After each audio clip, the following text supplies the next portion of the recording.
భూమి మీద ఉన్న జీవకోటికి భూమ పెడుతున్న రైతాంగానికి నమస్కారం. మీరు చూస్తున్నారు వ్యవసాయం టీవీ యూట్యూబ్ ఛానల్.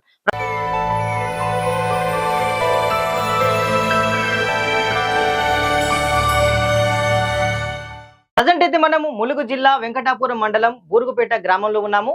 మనకు తెలిసినటువంటి రైతు అంటే భూపాలపల్లి జిల్లా చెల్పూరు గ్రామ వాస్తవ్యుడు పెన్నింటి మాధవరావు గారు ఇక తనకున్న మక్కువతో అయితే వ్యవసాయాన్ని చేస్తూ పలువురికి ఆదర్శంగా నిలుస్తున్నారు. ప్రజెంట్ అయితే జెన్కోలో ఐఎన్టీసీ స్టేట్ ప్రెసిడెంట్ గా విధులు నిర్వర్తిస్తూనే వ్యవసాయంపై మక్కువతో చిన్ననాటి నుంచి వాళ్ళ తల్లిదండ్రుల ప్రోత్సాహంతో కూడా ఈ యొక్క వ్యవసాయంలో ఆరితేరుతున్నాడు. ప్రజెంట్ అయితే మనము అతని యొక్క క్షేత్రంలోనైతే ఉన్నాము. ప్రజెంట్ మనతో పాటు అన్న పెన్నింటి మాధవరావు గారు ఉన్నారు. అతన్ని అడిగి మరిన్ని విషయాలు కులంకుశంగా చర్చించుకునే ప్రయత్నం చేద్దాం. ఎందుకంటే అసలు ఈ ఆలోచన ఎలా వచ్చింది, అటు జాబ్ తో పాటు దీన్ని ఈ రంగంలోకి రావడానికి కారణాలు ఏంటిది అనే విషయాలను మనం పూర్తిగా అన్న మాటలనే తెలుసుకుందాం. అన్న నమస్కారం, ఎట్లా ఉన్నారన్న?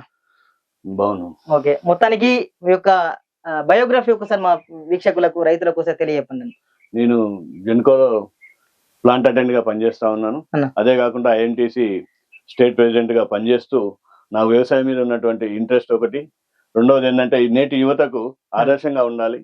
ప్రతి ఒక్కరు కూడా వ్యవసాయం చేస్తూ వారి యొక్క అనుభవాలను నాకు పంచాలనే ఉద్దేశంతో, ఇది తెలియజేయాలని మీడియా ద్వారా తెలియజేయాలనే ఉద్దేశంతో ఈ కార్యక్రమం తీసుకోవడం జరిగింది.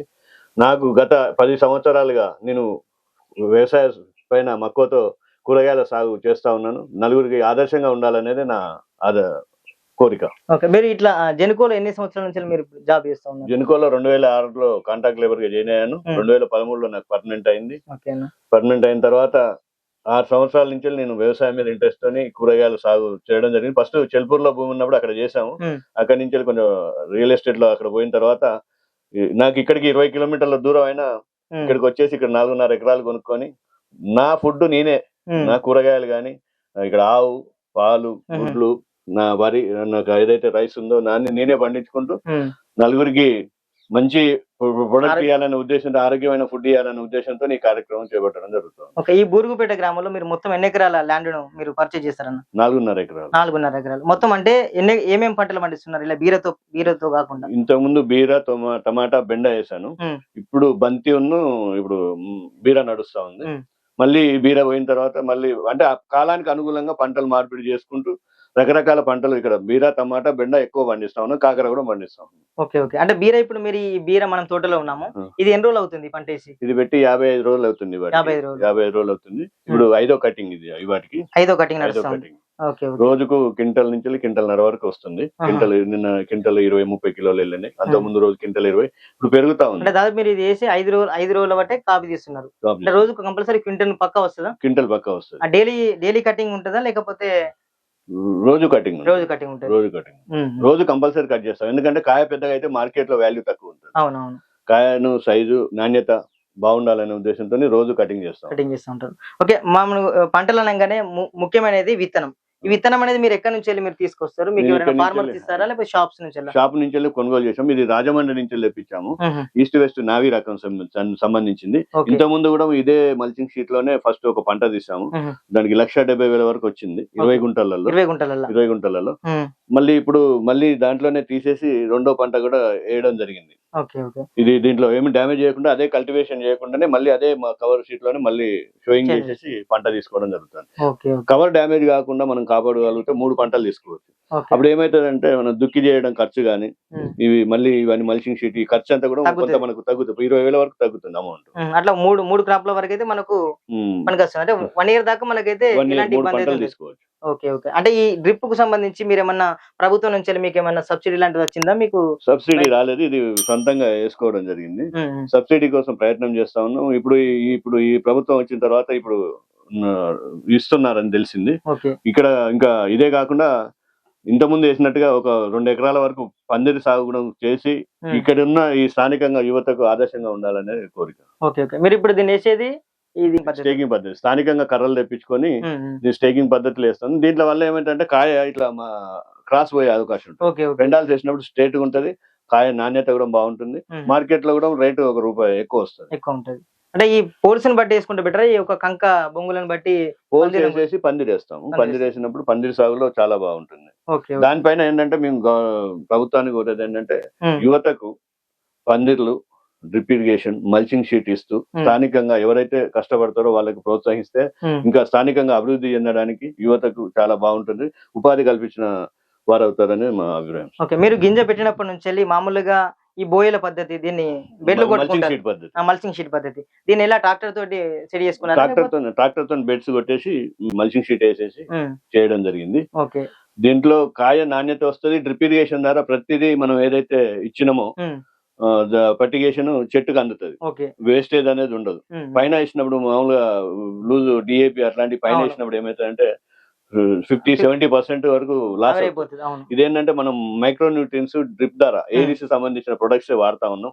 ఈ రోజు మీరు క్వాలిటీ చూసారు, ఇంత క్వాలిటీ రావడానికి, నాణ్యత ఉండడానికి కారణం ఏరిస్ ప్రొడక్ట్స్. ఏరిస్ వాళ్ళకి సంబంధించిన ప్రొడక్ట్స్ అన్ని మేము మొత్తం ఏరిస్ ప్రొడక్ట్స్ వాడతాం. ఫర్టిగేషన్, న్యూట్రియన్స్, వాటి యొక్క నాణ్యత కూడా మంచిగా ఉంటుంది, క్వాలిటీ ఉంటుంది. ఓకే ఓకే, అంటే మొత్తానికి ఈ యొక్క బీరకాయల సాగునే కాకుండా మీరు అంత ముందు కూడా టమాటాను కూడా సాగు చేసాము. ఇప్పుడు టమాటా మీ దగ్గర సాగు చేస్తలేరు అనుకుంటా? టమాటా చేయట్లేదు ఇప్పుడు, టమాటా రావట్లేదు. ఓకే ఓకే, మీరు బీరలో ఏమన్నా అంటే లోటుపాట్లు ఏమి గమనించాను? ఏం లేదు, ప్రతిరోజు ఉదయం 6 గంటలకు వచ్చేసి ఏదైతే ఉందో ఆకు వెనకాల చూసుకోవాలి. ఆకు వెనకాల చూసుకుంటే ఏదైనా బ్యాక్టీరియా, వైట్ ఫ్లై గానీ గ్రీన్ ఫ్లై ఉంటుంది, అట్లాంటివి వచ్చినప్పుడు వెంబడి జాగ్రత్త పడి దానికి సంబంధించిన ఫర్టిగేషన్ వాళ్ళ సూచనల మేరకు కొడితే అది కంట్రోల్ అయిందంటే ఆటోమేటిక్ గా డిసీజ్ కంట్రోల్ అవుతుంది. దీన్ని బ్యాక్టీరియా ఇక్కడ ఇంజెక్ట్ చేసి రసం తీసుకొని మళ్ళీ ఇంకో చెట్టుకి వెళ్ళినప్పుడు దీని ద్వారా వైరస్ అనేది దానికి సోకుతుంది. వైరస్ చెట్టు కనపడిన మరుక్షణం మేము పీకేస్తాం. మీరు ఇక్కడ చూసినారు 20 గుంటల్లో ఒక్క వైరస్ చెట్టు. కొంత రైతులు ఏం చేస్తారంటే నష్టపోతామని చెప్పేసి తీయరు. వైరస్ ఏదైతే ఫస్ట్ వచ్చిన చెట్టు ఏదైతే ఉందో దాన్ని తీసి బొంద పెట్టేస్తే అది పాకకుంటుంటది. పీకడానికి కొంచెం ఇబ్బంది పడుతుంటారు. అంటే దాని మొక్క పోతే మేము లాస్ అవుతాం, కానీ మొక్క పొడగొట్టు పంపించడమే బెటర్. దాని వల్ల మనం లాస్ అవుతాం పంపించకపోతే. ఓకే, ప్రధానంగా అంటే మీరు ఈ బెడ్ కట్టిన కంచెల్లి ఇట్లా పెంట ఏమన్నా వేసారా? డైరెక్ట్ వేసిన బెడ్ కొట్టినప్పుడే దీంట్లో పచ్చి పెంట వేసాము, తర్వాత డిఏపి వేసేసి బెడ్స్ కొట్టేసి పెట్టేసాము. డ్రిప్ ద్వారా మీరు లోపల చూసారు, డ్రిప్ పైప్ ద్వారానే మా న్యూట్రియన్స్ గానీ సంబంధించిన ఫర్టిగేషన్స్ గానీ దీనికి ఒక షెడ్యూల్ ఇస్తారు. ఏదైనా కొంచెం అనుభవం ఉన్న వాళ్ళు శాస్త్రవేత్తల ద్వారా, మనం వాళ్ళ కంపెనీ ఎంప్లాయీస్ ద్వారా అనుభవంతో పోతే మనకు ట్యూన్ చేస్తారు. అది యాక్చువల్లీ మేల్ ఫీమేల్ ఫ్లవరింగ్ అనేది కంపల్సరీ ఇంపార్టెంట్. చాలా మంది రైతులు నష్టపోవడానికి గల కారణం ఏంటంటే సరైన సూచనలు తీసుకోకపోవడం. మేమేంటంటే చెట్టు పెట్టిన దగ్గర నుంచి వెళ్ళి ఏ రోజు ఏం ఇవ్వాలనేది వాళ్ళకి కొంచెం అనుభవం ఉంటది. వాళ్ళ అనుభవాన్ని తీసుకొని మేము లాభాలు పొందడానికి చాలా ఆస్కారం ఏర్పడతా ఉంది. ప్రధానంగా దీంట్లో మీరు ఎలాంటి కీటకాలను ఎక్కువ గమనించిండ్రు, ఎలాంటి మందులు మీరు స్ప్రే చేసిండ్రు? మీ మందులు అనేది చాలా తక్కువ వాడడానికి ప్రయత్నం చేస్తాం. ఎందుకంటే మీరు ఇందాక చూసారు ఫ్రూట్ ఫ్లై ట్రాప్స్, దాన్ని ఫర్టిగేషన్ కొడితే ఒకసారి దాని వల్ల హానికరమైన కీటకం అది పెస్టిసైడ్స్. అట్లాంటి పెస్టిసైడ్స్ వాడకుండా చాలా వరకు ఫ్రూట్ ఫ్లై ట్రాప్స్ లేకపోతే సంబంధించిన ఫ్లైట్ అంటే వైట్ ఫ్లై దానికి కానీ అట్టలు కూడా పెట్టడం జరుగుతుంది. ఎల్లో స్టిక్ ట్రాప్స్ వల్ల దాంతో చాలా వరకు కంట్రోల్ చేయడం వల్ల మనకు క్వాలిటీ అయినటువంటి పంటలు వస్తాయి. ఓకే ఓకే, ఈ పూత రాలే సమస్య లేకపోతే కాయ పగులు సమస్య గమనించాలా మీరు ఇప్పుడు చేసినటువంటి? లేదు, ఎందుకంటే మేము దానికి సరైన న్యూట్రిన్ అందనప్పుడు మాత్రమే అది ఫ్లవర్ డ్రాప్ అవడానికి ఆస్కారం ఉంటుంది. చాలా మంది అంటే వైరస్లు ఇవన్నీ ఏది రాకుండా చూసుకున్నప్పుడు మనం చాలా వరకు జాగ్రత్తగా, మీరు నమ్మకపోవచ్చు కానీ ఇంతవరకు కూడా పెస్టిసైడ్స్ ఒక్కట అంటే మామూలుగా దోమలకి న్యూట్రియన్స్ సంబంధించి స్ప్రే చేసాను తప్ప పురుగు మందులు వాడలేదు ఇక్కడ. ఓకే, మీరు చెప్పేదంటే ఎందుకంటే ఈ క్వాలిటీ అనేది మంచిగా స్టాండర్డ్ గా ఉంది, వంకర లింకర్ లేకుండా. ఇది నేను తినే ఆహారం ఏదైతే ఉందో ప్రజలకు కూడా అదే అందియాలనే ఉద్దేశంతో మీరు పండించింది మేము తినుకుంటూ వాళ్ళకు కూడా అందియాలనే ఉద్దేశంతో మంచి ప్రొడక్ట్. మేము గత 6 సంవత్సరాల నుంచి వెళ్ళి మేము ఇక్కడ పండించుకున్న పంటలే, మా పాలు గాని, గుడ్లు గాని, చికెన్ గానీ, ఈ ఆహార ధాన్యాలు, రైస్ గానీ ఇక్కడ మా దగ్గర నుంచే తీసుకోవడం జరుగుతుంది. ఈ యొక్క హ్యాపీనెస్ చూస్తే మీరు ఎలా ఫీల్ అవుతారన్న? ఎందుకంటే మనమే పండించింది మన తోటి మిత్రులకు కానివ్వండి, మన ప్రజలకు కానివ్వండి, ఇది నా ఒక ఫ్యాషన్ గా ఫీల్ అవుతాను. ఎందుకంటే వ్యవసాయం చేయడం అని ప్రతి ఒక్కరు కూడా చేయాలనే నా కోరిక. ప్రతి ఒక్కరు కూడా ఎవరి ఆహారం వాళ్ళు ఉత్పత్తి చేసుకుంటే, ఈ రోజు చాలా మంది క్యాన్సర్ రకరకాల హాస్పిటల్లో చూసినప్పుడు మేము భయభ్రాంతులకు గురవుతున్నాం. మన ప్రొడక్ట్స్ మనం తీసుకొని మన ఆహారం మనం తిన్నప్పుడు ఆ సాటిస్ఫై చాలా హ్యాపీగా ఉంటుంది. చాలా ఈ యొక్క వ్యవసాయ పనుల్లో కూడా మీ యొక్క కుమారుడు అనుదీప్ రావును కూడా భాగస్వామ్యం చేస్తాం. ఎందుకంటే మేము వీడియో వస్తున్నప్పటి నుంచి అంటే వాళ్ళకు కూడా తెలవాలి ఫ్యూచర్ లో ఎందుకంటే హాస్టల్లో ఉంటారు. కాబట్టి నిన్న హాలిడేస్ వచ్చిన తర్వాత అదే. ప్రతి సండే రోజు మా ఫ్యామిలీతో పాటు వచ్చేసి ఇక్కడ వ్యవసాయ క్షేత్రంలో ఉండి పిక్నిక్ పిక్నిక్ లాగా మనకు ఆరోగ్య హెల్తీగా ఉంటది, అన్ని రకాలుగా కూడా బాగుంటుంది. వాళ్ళకు కూడా తెలియాలి, ఫ్యూచర్ భావితరాలకు కూడా మనకు వాళ్ళ అవసరం. వాళ్ళకు కూడా ఫ్యూచర్ లో మా నాన్న మాకు ఏ విధంగా అయితే నేర్పాడు, మేము వాళ్ళకు కూడా నేర్పి మంచి భవిష్యత్ తరాలకు కూడా ఆదర్శంగా ఉండాలనే మా కోరిక. అంటే మీరు చిన్నప్పుడు అంటే మామూలుగా మీ తల్లిదండ్రులతో వ్యవసాయంలో పాల్గొనేవారు? హాలిడేస్ కి వచ్చినప్పుడు. నాని, మీ పేరేం పేరు? Hanudeep. Which class are studying? 7th class. ఎట్లా అనిపిస్తుంది మీ తండ్రి గారితో ఇట్లా వ్యవసాయ పనులు నిమగ్నం అవడం? బాగా మంచిగా అనిపిస్తుంది. మొత్తానికి అయితే ఒక ప్రౌడ్ గా ఫీల్ అవుతావా? ప్రౌడ్ గా ఫీల్ అవుతాం, మా డాడీ రైతు కాబట్టి. మొత్తానికి అయితే గల్లెగరేసుకొని చెప్పగలుగుతావు మా డాడీ రైతు అని, అంతేనా? అంతే. అనిపిస్తుందా మనకి ఈ కల్తీ, మనం బయటికి వెళ్ళినప్పుడు ఈ కల్తీ ఫుడ్ ఏంది అది ఇది అని మన ఇంటికి వచ్చినప్పుడు ఈ న్యాచురల్ గా తినడం ఒక సాటిస్ఫాక్షన్ అనిపిస్తుందా? అనిపిస్తుంది. మొత్తానికి ఒక హ్యాపీ అయితే ఫీల్ అవుతున్నావు. Okay okay. ఎక్కడ చదువుతున్నావు నువ్వు? శాంతినికేతన్ విద్యాలయ. విద్యాలయం ఎక్కడ? హైదరాబాద్. సామీర్పేట, హైదరాబాద్. Okay good. ఇలానే మంచిగా మీ డాడీ తోటి అప్పుడప్పుడు రా, మీ టైం ఉన్నప్పుడు వచ్చి మంచిగా ఉండు అన్న. ఇంకోటి ఏంటంటే మనము పంట పండించగానే మార్కెటింగ్ సమస్య, కొంతమంది మార్కెటింగ్ సమస్య లేకపోవడం వల్ల చాలా మంది వెనక అడిగేస్తూ ఉంటారు. దీన్ని ఎట్లా మీరు అధిగమిస్తున్నారు? మార్కెటింగ్ అంటే మేము ఉన్న మా క్వాలిటీ, మా ప్రొడక్ట్ వచ్చిన మరుక్షణము మాకు ఫోన్లు వస్తా ఉంటాయి. ఇందాక కాల్స్ వచ్చినాయి. ఎందుకంటే మేము మా దగ్గర ఫస్ట్ ప్రొడక్ట్స్ తీసుకుంటా ఉంటాం. చాలా క్వాలిటీ ఉంటది. మార్నింగ్ తెంపుతాం. మామూలుగా మార్కెట్ కి వచ్చేది నిన్న తెంపి ఇవాళ మార్కెట్ కి వస్తుంది. మార్కెట్ నుంచి వాళ్ళు తీసుకెళ్లి ఇవాళ అమ్ముతా ఉంటారు. అది మేము ఇప్పుడు తీసుకెళ్లి ఇంకో 1 hour లో డెలివరీ చేస్తాం. మార్నింగ్ 4:35 కల్లా ఇక్కడికి వచ్చేస్తాం. కట్ చేసి ఫ్రెష్ మార్కెట్ కి తీసుకెళ్ళినప్పుడు కొంత రూపాయి ఎక్కువ వస్తుంది. ప్లస్ క్వాలిటీ కనబడేసరికి మార్కెటింగ్ లో వాళ్ళకు కూడా, దళారులకు ఇక్కడ ఏమైతుందంటే దళారు వ్యవస్థ ఎక్కువ అవుతా ఉంది. మార్కెట్ కి వెళ్తే మన దగ్గర 10 రూపాయలు పెడితే వాళ్ళు 20 రూపాయలు అమ్ముకుంటాం. మేము ఏంటంటే డైరెక్ట్ ఎవరైతే మార్కెట్ చేసే వాళ్ళు ఉంటారో కన్జ్యూమర్, వాళ్ళ దగ్గరికి వెళ్ళి వాళ్ళకి సేల్ చేస్తాం. మనకి ఇప్పుడు కిలో ఎంత చొప్పున పోస్తున్నారు? ఇప్పుడు మార్కెట్ ఈ రోజు రేటు 50 రూపాయలు ఉంది. 50 రూపాయలు. లాస్ట్ టైం 60 రూపాయల నుంచి వెళ్ళి 40 రూపాయల వరకు అమ్మాము లాస్ట్ టైం. ఈ రోజు ఇక్కడ 55 రూపాయల నుంచి స్టార్ట్ చేసాము, ఇవాళ 50 రూపాయలకి వచ్చింది. ఈ మనకు మాకు చెప్పిన కంపెనీ ఎంప్లాయీ ఏమైంది చెప్పాడంటే, ఒక ఎకరానికి వచ్చేసి 12 టన్నులు రైతు నష్టపోవడానికి కారణం ఏంటంటే ఎక్కువ టన్నేజ్ తీసుకోవడానికి ప్రయత్నం చేయాలి. ఇప్పుడు ఎప్పుడైతే క్రాప్ స్టార్ట్ అవుతుందో ఫర్టిగేషన్ ఇవ్వడం అనేది, దానికి ఫీడింగ్ ఇవ్వడం అనేది స్టార్ట్ చేయాలి. స్టార్ట్ చేసినప్పుడు ఏంటంటే ఎక్కువ ప్రొడక్ట్ మార్కెట్ లో 25 రూపాయలు 30 రూపాయలు మార్కెట్ ఉన్నప్పుడు ఏం చేస్తాడంటే రైతు డీలా పడిపోయి దానికి ఫర్టిగేషన్ ఇచ్చేయడం ఆపేసి నష్టపోతాడు. మామూలుగా ఇది బీరకాయ అనేది ఒక ఎకరానికి 12 టన్నులు, 10 టన్నులు వెళ్ళినా 15 రూపాయలు ఉన్న లాభమే అంటారు. 20 గుంటలలో ఇది రెండోసారి. ఫస్ట్ సారికి ఎంత మీరు దిగుబడి తీసుకున్నా? 1,70,000 అంటే మామూలుగా అన్ని రేట్లలో అంటే 60 నుంచి స్టార్ట్ అయ్యాము. లాస్ట్ 35 రూపాయల వరకు కూడా మార్కెట్ చేశాం. అంటే మనకు అన్ని పెట్టుబడి ఎంత మిగిలే అవకాశం ఆ రోజుల్లో? 45,000 నుంచి 50,000 మార్కెటింగ్ అన్ని ఖర్చులు పోను, మిగతా 1,20,000. అంటే మనకు రమారామి కంటే ఒక సాఫ్ట్వేర్ ఎంప్లాయీ సంపాదించేంత కూడా 3 నెలల కాలంలో అంటే ఇక్కడ మేము ఫామ్ హౌస్ కేర్ టేకర్ ఒకటి పెట్టుకున్నాం. వాళ్ళకి నెలకు 15,000 ఇచ్చి చేస్తాం మీతో. ఎందుకంటే మనం ఒకరితోటి కాకుండా. ఓకే, మొత్తానికి అయితే ఈ బీర తోట సాగు వల్ల అయితే మీరు అంటే హ్యాపీగా అయితే ఫీల్ అవుతున్నాం. అంటే ఈ బీరలనే మళ్ళీ ఈ గ్యాప్లలో ఏమన్నా అంతర పంటలు ఏమన్నా మీరు అంతకుముందు ప్లాన్ చేశారా? ఒక పంట మధ్యలో ఇంకొక పంట పెట్టడం వల్ల దీని యొక్క బ్యాక్టీరియా దానికి సోకుతుంది. ఇప్పుడు బెండ పెట్టామనుకో, ఇందులో బెండ సాగు చేయొచ్చు. బెండకు fly white fly, green fly ఎక్కువ యాక్టివ్ అవుతుంది. దీని ద్వారా దానికి వైరస్ వస్తుంది. ఇప్పుడు తీగ జాతికి సంబంధించిన చెట్ల మధ్యలో ఇంకో చెట్టు పెట్టద్దు. ఒక పంటకు మధ్యలో దూరం ఉండాలి. ఒక పంటకు సంబంధించిన డిసీజులు ఇంకో పంటకు రాకుండా జాగ్రత్త పడాలి. మామూలుగా ఈ పేపర్ అనేది మళ్ళీ ఇంకొకసారి యూజ్ అవుతుందా మీకు? ఇప్పుడున్న పరిస్థితుల్లో అయితే ఏ మాత్రం కూడా డ్యామేజ్ కాలేదు. ఇప్పుడు మాది ఇంకా ఈ క్రాప్ అనేది ఇంకెన్ని రోజుల వరకు మనకు చేతికి వస్తుంది? ఇది యాక్చువల్లీ 45 days క్రాప్ స్టార్ట్ అవుతుంది. అప్పటి నుంచి మళ్ళీ ఒక 45 రోజుల వరకు క్రాప్ వస్తుంది.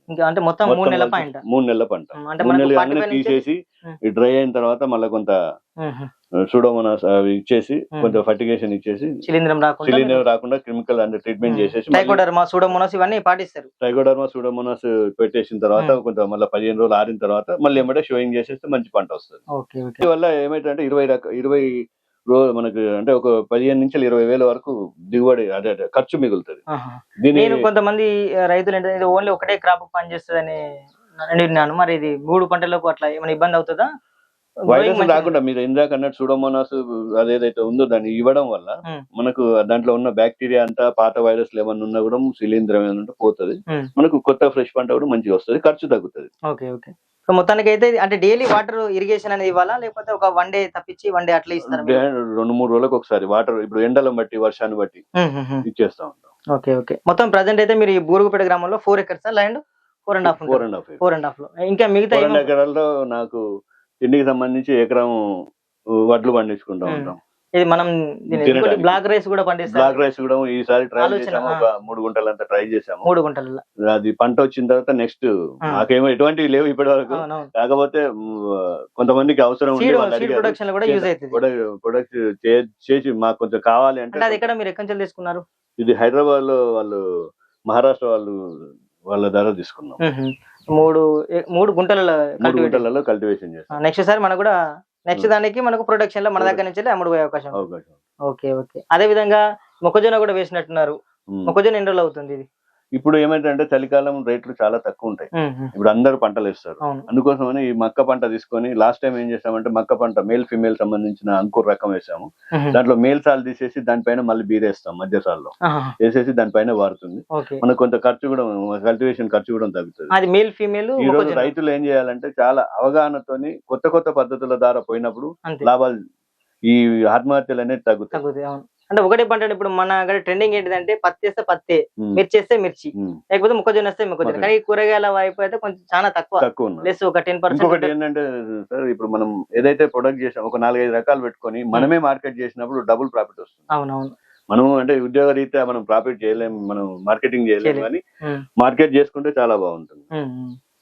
మీరు మార్నింగ్ టైమ్ లో ఇక్కడికి వస్తూ ఉంటాయి, డైలీ ఇట్లా ఫీల్డ్ విజిట్ చేస్తా ఉంటారు? డైలీ మార్నింగ్ పొద్దున్నే నేను 4 o'clock లేస్తాము, పేపర్ చదువుకొని ఇక్కడికి వచ్చేసి 5 గంటల నుంచి 9 గంటల వరకు ఇక్కడ ఉండి మళ్ళీ డ్యూటీ టైంకి వెళ్ళిపోతాను. అంటే నిర్వహిస్తూనే నా పని. నేను వ్యవసాయం పైన బాగా మక్కువ, చాలా ఇంట్రెస్ట్. రోజు వచ్చి చూసుకొని మీ గురించి ఈ విషయాన్ని తెలుసుకున్నా, వివిధ మాధ్యమాల ద్వారా తెలుసుకొని పంచాలు చేద్దాం అనుకున్నా. ఇప్పుడు మళ్ళీ క్రాప్ వచ్చి చూడుతుంటే మా దగ్గరికి వచ్చి వీడియో చేయడం జరుగుతుంది. మీ తరపున మళ్ళీ ఏమన్నా అంటే ఈ బీర సాగులో కాకుండా మిగతా రైతులకు ఏమన్నా మీ ద్వారా చెప్పాలనుకుంటే ఏం చెప్తారన్న? ఏది మార్కెట్ ఇప్పుడు ఉన్న, ఏది ఫ్యూచర్ లో ఏ మార్కెట్ బాగుంటుంది, దాని అవగాహనతో పోయినప్పుడు చాలా మంచి మార్కెట్ ఉంటుంది. అవగాహన లేకుండా ఏది పడితే అది పెట్టకుండా మంచి సీడ్, మంచి నాణ్యమైన విత్తనము, నాణ్యమైన ఫర్టిగేషన్ ఇచ్చేసి డ్రిప్ మల్చింగ్ ద్వారా ఏమైతే కలుపు, ఇవన్నీ కూళ్ళు దున్నడం ఇవన్నీ తగ్గిపోతాయి. స్టేకింగ్ పద్ధతి కొంత ఖర్చు అయినా పెట్టుకుంటే ఇది 3 పంటలకు పనికి వస్తుంది. ఈ ఖర్చు ఇప్పుడు ఫస్ట్ సారి నేను 15,000 పెట్టి స్టేకింగ్ చేసాం, ఇప్పుడు నాకు 3 పంటలు పనికి వస్తాయి. అంటే ఒక్కొక్క పంటకు 5,000 వేసుకుంటాం, రీజనబుల్. అట్లా అవగాహనతోని ముందు చూపుతో వెళ్ళినప్పుడు రైతులు ఎవరు కూడా నష్టపోరు, చాలా బాగుంటుంది. అంటే యావరేజ్ గా మనకు ఒక ఎకరంలో ఎన్ని క్వింటాల వరకు మన బీర తీయొచ్చు? అన్ని ఎకరానికి 10 టన్నులు, అంటే 100 క్వింటాలు. 100 క్వింటాలు తీయొచ్చు. 100 క్వింటాలు. లాస్ట్ టైం వచ్చేసి నాకు 3.5 టన్నులు వచ్చింది, 20 గుంటల్లో 3.5 టన్నులు వచ్చింది. మొత్తానికి అయితే ఎకరానికి ఒక 100 క్వింటాల వరకు తీయవచ్చు. Okay okay. చూసారు కదా రైతు సోదరులారా, తనకు ఉన్నటువంటి మక్కువతో వ్యవసాయాన్ని ఒక ప్యాషన్ గా ముందుకు వెళ్తూ తన ఉద్యోగ రీత్యా కూడా చేసుకుంటూ ఉదయం పూట ఇక్కడ క్షేత్రస్థాయిలో కూడా తమ పంట పొలాన్ని, తన చేను చూసుకుంటూ కూడా తన విధులను నిర్వర్తిస్తూనే మంచిగా 10 మంది రైతులకు ఆదర్శంగా నిలుస్తున్నారు. తనకు ఉన్నటువంటి ఒక 20 గుంటలు అంటే బీర సాగు చేశారు. 3.5 టన్నుల వరకు కూడా దిగుబడి పొందామని, మొత్తానికి అంటే 1,40,000 అట్లా పోయినా కూడా 1,00,000 వరకు కూడా మిగులుబాటు జరిగిందని, ఒక సంతృప్తి కలిగిందని కూడా రైతు పెన్నింటి మాధవరావు గారు అయితే చెప్తున్నారు. ఇలాంటి రైతులను ఆదర్శంగా తీసుకొని మున్ముందు యువత కూడా వ్యవసాయ రంగంలో ముందుకు సాగితే మన భారతదేశం ఇంకా సుసంపన్నంగా సాగుతుందనేది కూడా మనకు మాధవరావు గారు అయితే చెప్తున్నారు.